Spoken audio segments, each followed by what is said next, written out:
مونږ وایو چې مونږ به د اسلام دپاره وینې به یو هسې ګپتې وینې به یو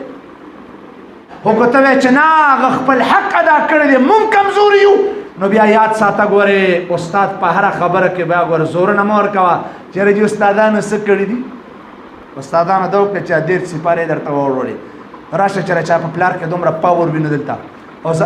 تاسو استاد سره ځان بد نه کوئ ګوره ښه زمونږ د 2 رکعاتو تاسو نه یې هغه راته قاري صاحب ملګري یو لطیفه وکړه یو مقتدي را سره نیغ شو ما ورته چې ډېر نیغېږه مه ګورې وایي ما خو درته څه ویلې نه دي وایي که څه درته ووایم ګورې خیال به وایي څه به راته ووایې وایي په ایماندارۍ کړه 2 رکعاتو نه یې دا استاد چې په 2 رکعاتو کې 2 سپارې شروع کړي که نه دا بوډاګان څه کوي دا ځوانان ټول چې کوم دی نو بس بیا راړه وایي نو تاسو خو زموږ د 2 رکعات هم نه لا پاتې چې موکه ولا پاتې لا سوک ولا پاتې جنګ و جګړه نه مونږ جګړې مګړې نه کوو جنګونه منګونه نه کوو مونږ سړی د مسلې په زور باندې راپرځو او ایمانداره سړی هغه دی چې دی په مسله باندې مقابله وکړي حاجي صاحب داسې نه وکړه نه ده په ایماندارۍ وایه مؤمن مسلمان هغه چې دی به په یو وخت کې 100 کافرانو له په مقابله باندې ورتلو بیا لږه کمزوري راله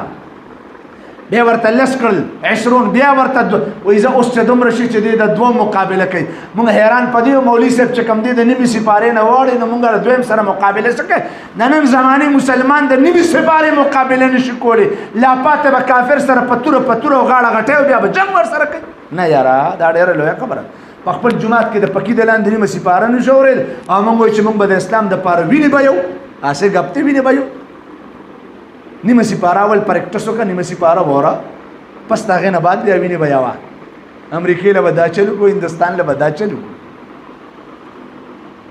امریکې او هندوستان سره والا مقابله کول کله چې په مسله باندې د خپل شیطان او د نفس سره مقابله وکړو چې هغه وایي مه ودرېږه یاره ډېره ګرمي ده یاره خپې مې ستړې شوې یاره رپ را باندې راغی یاره پنډی مې درد شروع کړو یاره نور نشم کولی د خوب غلبه ده ما خو غرمه خوب نه دی کړی بېګاله به اوبه خور کومه که یې نه د خدای ظالمه ته لګیا یې چې ټوله ګنټه قسم په خدای اوړو ته په ګنټو باندې خلک په لینونو کې ولاړ دي ما په خپلو سترګو باندې لیدلي خلک د ډاکټر نمبر راوالي سهار مونځ پسې پېښور ته لاړ شي او 11 بجې ډاکټر کیني د سهار 8 بجو نه والې تر د 11 بجو پورې خوار پړک ته هغه انتظار کولی شي او ته دلته د رب په دربار کې د خدای تعالی کلام اورېدو ته ودرېدی نه شي څه مقابله کوې مقابله دا وکړه شیطان سره چې هغه وایي کښېنه ورته وایي نه پاسم به اله به ته ولي اله به ته د زمانې ولي جوړېږي